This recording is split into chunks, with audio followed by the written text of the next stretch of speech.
రాయలసీమకు కృష్ణా జలాలు తరలిస్తామంటూ నేను రాజకీయాల్లోకి అడుగుపెట్టిన మొదటి రోజు నుంచి రాజకీయ నాయకుల ప్రసంగాలు వింటూనే వచ్చాం. ఆ కృష్ణా జలాలు రావాలి, మా తలరాతలు మారాలి అంటూ ఎదురు చూసినటువంటి రైతాంగం కరువుతో సతమతమతి పోయిపోతున్నటువంటి పరిస్థితుల్లో అనునిత్యం వర్షం వస్తుందా లేదా అని ఆకాశం వైపు చూడాలి, వర్షం రాకపోతే ఈ ప్రభుత్వం మమ్మల్ని ఆదుకుంటుందా లేదా అని ఏ ఇన్సూరెన్స్ కోసమో ఇన్పుట్ సబ్సిడీ కోసమో చూడాల్సినటువంటి రోజుల్లో ఒకే ఒక్క నాయకుడు రాయలసీమ తలరాతల్ని మార్చడానికి నడుం బిగించాడు.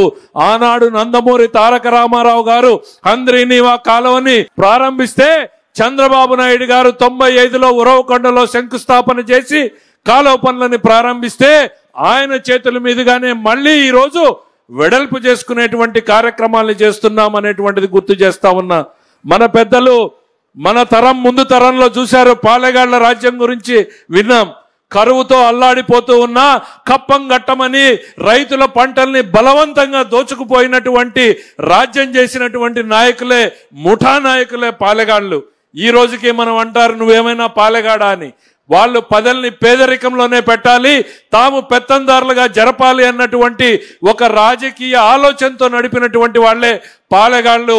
ఆ వంశానికి చెందినటువంటి వాడే జగన్మోహన్ రెడ్డి రాయలసీమలో పాలెగాళ్ల రాజ్యం దేవాలని చూస్తున్నాడు, అరాచకాన్ని సృష్టించాలని చూస్తున్నాడు. మరోవైపు చంద్రబాబు నాయుడు గారు మన జీవితాల్లో వెలుగులు నింపాలి, వీళ్ళ జీవితాల్ని రతనాల సీమగా మార్చాలి, వీళ్ళ కుటుంబాలని అభివృద్ధి చేయాలి అనేటువంటి తపన పడేటువంటి నాయకుడు చంద్రబాబు నాయుడు గారు. తేడాన్ని గమనించమంటా ఉన్నాం. 5 ఏళ్లలో జగన్మోహన్ రెడ్డి గారిని ఎందుకు ఈ పని చేయలేకపోయారు? చంద్రబాబు నాయుడు గారు ఒక్క సంవత్సరంలో కాదు, కేవలం 100 రోజుల్లో హంద్రీనీవా కాలువ సామర్థ్యాన్ని 6 పంపుల నుంచి 12 పంపులకు చేశాడు అని అంటే అది కర్నూలు జిల్లా, నంద్యాల జిల్లా, అనంతపురము, సత్యసాయి, చిత్తూరు వరకు కూడా రైతుల జీవితాలకి వెలుగు నింపేటువంటి కార్యక్రమం. మరి 2019లో ఉరవకొండకు వచ్చి జగన్మోహన్ రెడ్డి గారు ఏం చెప్పారు? ఎన్నికల ముందు 3 నెలల్లో హంద్రీనీవా పనులు పూర్తి చేస్తా అన్నాడు. 5 సంవత్సరాలలో గంప మన్ను తీలేనటువంటి వ్యక్తి చంద్రబాబు నాయుడు గారు వచ్చిన తర్వాత ఆర్థిక కష్టాలు ఉన్నాయి సార్, ఈ సంవత్సరం వద్దు నెక్స్ట్ ఇయర్ చేద్దామని అధికారులు అందరూ కూడా చెప్పినా ప్రసక్తే లేదు.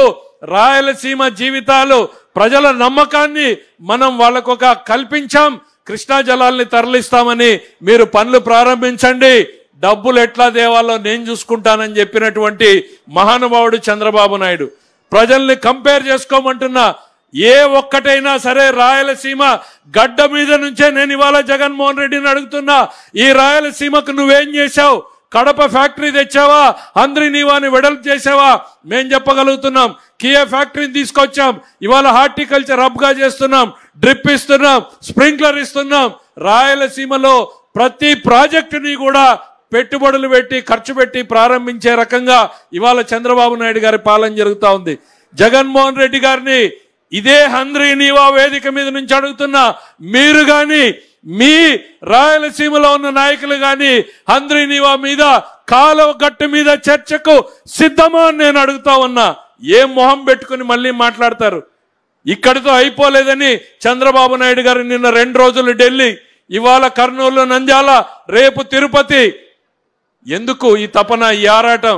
ప్రజల జీవితాల్లో ఏదో మార్పు చేయాలి, ఏదో వాళ్ళని అభివృద్ధి వైపు తీసుకెళ్లాలి అని. మరి అట్లాంటి నాయకుడిని జగన్మోహన్ రెడ్డి గారు నిన్నేం మాట్లాడాడో మీరందరూ పేపర్లు చూసుంటారు. ఎగిరిపోతాడు చంద్రబాబు నాయుడు అన్నాడు. నీచమైనటువంటి భాష.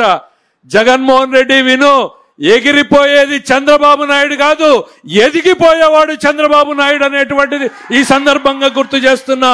గల్లీ నుంచి ఢిల్లీ వరకు ఇవాళ ఎదిగింది చంద్రబాబు నాయుడు అని చెప్తున్నా. రోజు రోజుకి, గంట గంటకి ఇక దిగజారడానికి అంతే లేదన్నట్టుగా దిగజారుతున్నది నువ్వు అనేటువంటిది గుర్తు చేస్తా ఉన్నా.